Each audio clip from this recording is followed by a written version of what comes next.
Estados Unidos, de potencia bipolar a unilateral, políticas interiores y exteriores de presidentes como Reagan, Bush y Clinton, y sus desafíos, efectos en Estados Unidos, impactos en el hemisferio.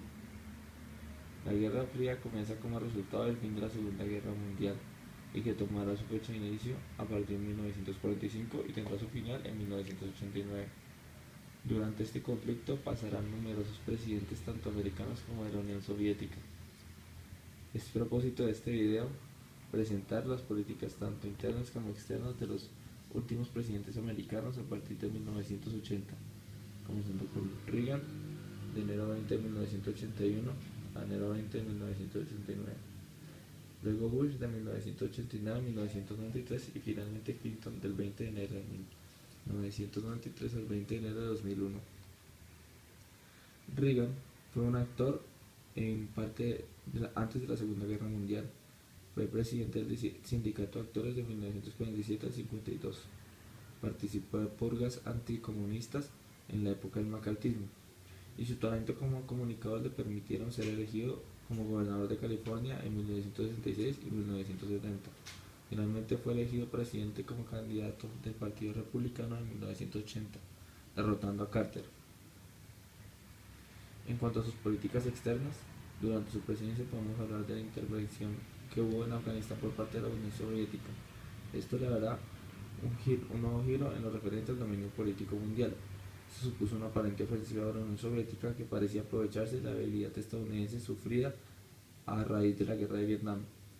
Esto fue uno de los factores que contribuyó al triunfo electoral de este republicano. En 1980, Reagan.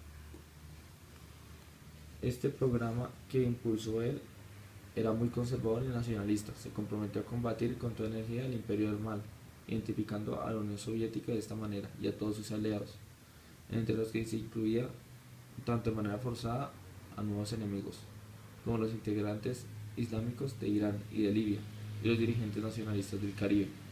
Y ante su política exterior, Estados Unidos pretendía reafirmar su liderazgo mundial, superar el trauma de Vietnam y de los años 70.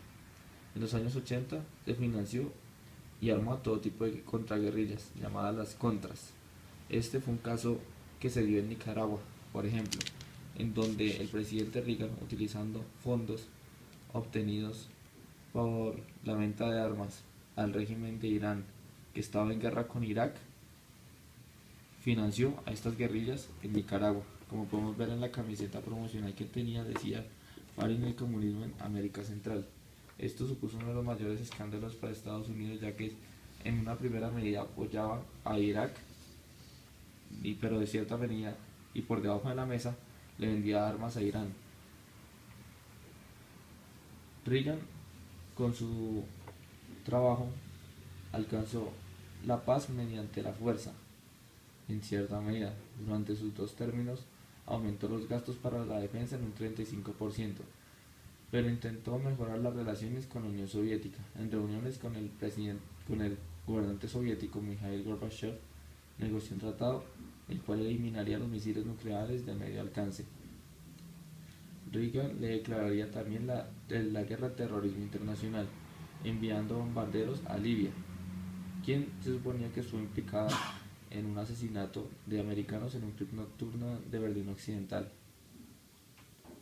Reagan apoyó a las acciones anticomunistas en América Central y Asia y África.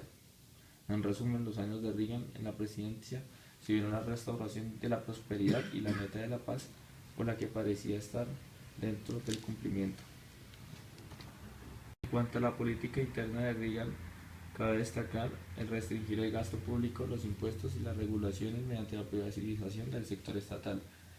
Ocupándose hábilmente del Congreso, Reagan obtuvo una legislación para estimular el desarrollo económico, contener la inflación y aumentar los empleos para consolidar la defensa nacional. Emprendió un curso de recorte de impuestos y gastos del gobierno, rechazando desviarse de él cuando la consolidación de las fuerzas de defensa condujeron a un gran déficit, ya que su política en cuanto interna de retener el gasto público a veces chocaba con la externa, que era invertir más en el ejército. Como se pudo ver, Reagan fue más que todo un presidente de la política del laissez-faire, que significaba más o menos la liberalización económica, permitiendo a los particulares invertir y tomar parte en asuntos del Estado sin tanta intervención del gobierno. En 1986, Reagan obtuvo un reacondicionamiento del Código de Impuestos sobre Ingresos, el cual eliminó muchas de las deducciones y eximió a millones de personas de bajos ingresos. Al final de su administración, la nación gozaba de un periodo largo de prosperidad, sin recesión o depresión. Ya llegaría después de el señor Reagan, el presidente George H. W. Bush, que generalmente es confundido con su hijo George W. Bush. George Bush trajo a la Casa Blanca la dedicación hacia los valores americanos y tradicionales y la determinación para dirigirlos a los Estados Unidos. Como vemos, tenía un poco una tendencia muy republicana en cuanto a su tradicionalismo. Viniendo de una familia de tradición del servicio público, George Herbert, como Walker Bush, sintió la responsabilidad de hacer su contribución en ambas épocas de guerra y bien paz. Nació en Milton, Massachusetts, el 12 de junio de 1924. Se convirtió en un líder estudiantil de la Academia Phillips en Andover. En su 18º cumpleaños se enlistó en las Fuerzas Armadas. Se ve que fue un héroe de guerra, ya que voló 58 misiones de combate y recibió numerosos reconocimientos en cuanto a esto. Fue vicepresidente del periodo Reagan. En 1988 Bush ganó la nominación republicana para presidente y con el senador Dan Quayle de Indiana como su compañero de campaña, derrotó al gobernador de Massachusetts, Michael Dukakis, en las elecciones generales. Bush le hizo frente a un mundo dramáticamente cambiante, mientras que la Guerra Fría terminaba, ya que como se ve fue un presidente para 1989 y finales de la Guerra Fría. Después de 40 años amargos de esta guerra, el imperio comunista se rompería y la pared de Berlín caería.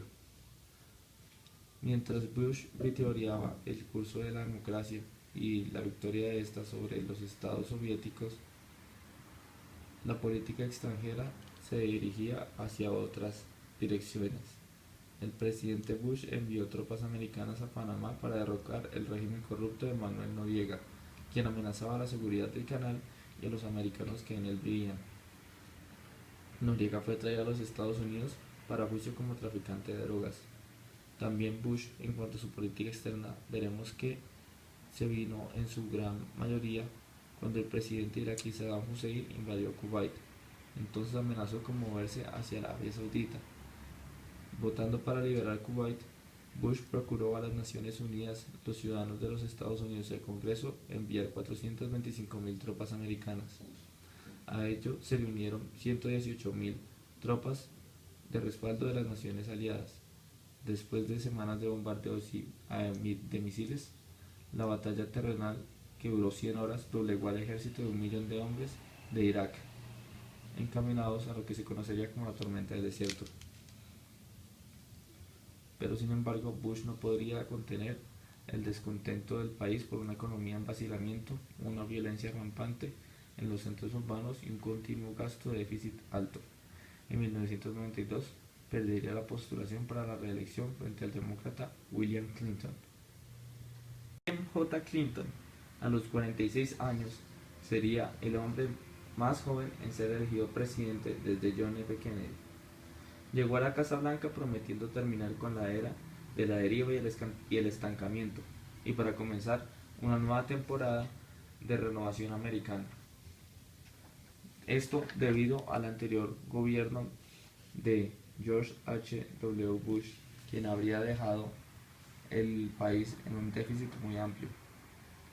En un discurso ante el gobierno, Clinton, en el 29º día de su presidencia, moldeó una estrategia sobresaliente para levantar la economía a través de la incrementación de la inversión pública y privada, mientras que cortaba 500 billones del déficit federal.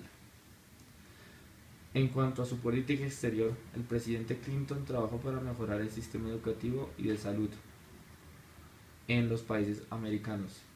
Buscó una protección del medio ambiente, principalmente en su apoyo al Protocolo de Kioto. Intentó favorecer el mercado libre y trajo la paz para Medio Oriente, entre comillas. promoviendo y sirviendo de mediador para reuniones entre líderes de Israel y Palestina. No se puede tomar como paz, ya que no fue algo determinante. Se podría decir que fue un cese en el tipo de actividades terroristas que hubo. Clinton ganó mucha popularidad cuando el gobierno, en una serie de sanciones conocidas como la ley Helms-Burton hacia el régimen cubano, luego de que derribara dos aviones civiles estadounidenses. En cuanto a los desafíos del presidente Clinton, podemos hablar del ataque que lideró junto con la OTAN a Kosovo. En los aspectos positivos de su administración también estuvieron la disminución del desempleo, de la deuda externa y el equilibrio del presupuesto. Actualmente Clinton sigue siendo una persona muy popular dentro de los estadounidenses. También en cuanto al interno, tuvo otros desafíos, como la creación de la ley para revitalizar la economía y renovar la comunidad americana, que para ese entonces se encontraba en déficit. También para subir los estándares de vida y crear trabajos, y reducciones de los impuestos a las pequeñas empresas y a las personas sin empleo. También firmó la ley Brady, la cual generó que requiriera un periodo de espera para la compra de armas. Otras iniciativas incluyeron la Ley Nacional de Servicio para poner a los americanos en trabajo y restablecer sus comunidades. El acta de licencia familiar y médica para proteger los trabajos de los padres que deben cuidar a sus niños enfermos. La reforma de la educación pública, en su proyecto Metas 2000, para generar una educación de mayor calidad. Una nueva reforma nacional del plan de cuidado médico y bienestar y un programa para ponerse fuerte con el crimen y la violencia generaron para Estados Unidos una recuperación económica. La gira por Europa que terminó con Moscú culminaría con de Clinton la finalidad de su trabajo internacional de reconocimiento de Estados Unidos después de la caída de la Unión Soviética. Uno de los mayores y tal vez más controversiales errores que pudo haber tenido este presidente fue el caso de la señorita Levinsky, con la cual tuvo relaciones extraoficiales. Pero este escándalo fue algo que generó una perspectiva nueva hacia los presidentes y la gente de Estado, como que también son unas personas humanas y que también cometen errores, ya que se veía en estas personas como perfección e intachables. Pero sin embargo este caso no empañará todo lo que hemos dicho acerca de su presidencia, por lo cual podemos decir que fue un excelente presidente, que tuvo sus errores, pero que supo sortear la mayoría de desafíos que tuvo Estados Unidos.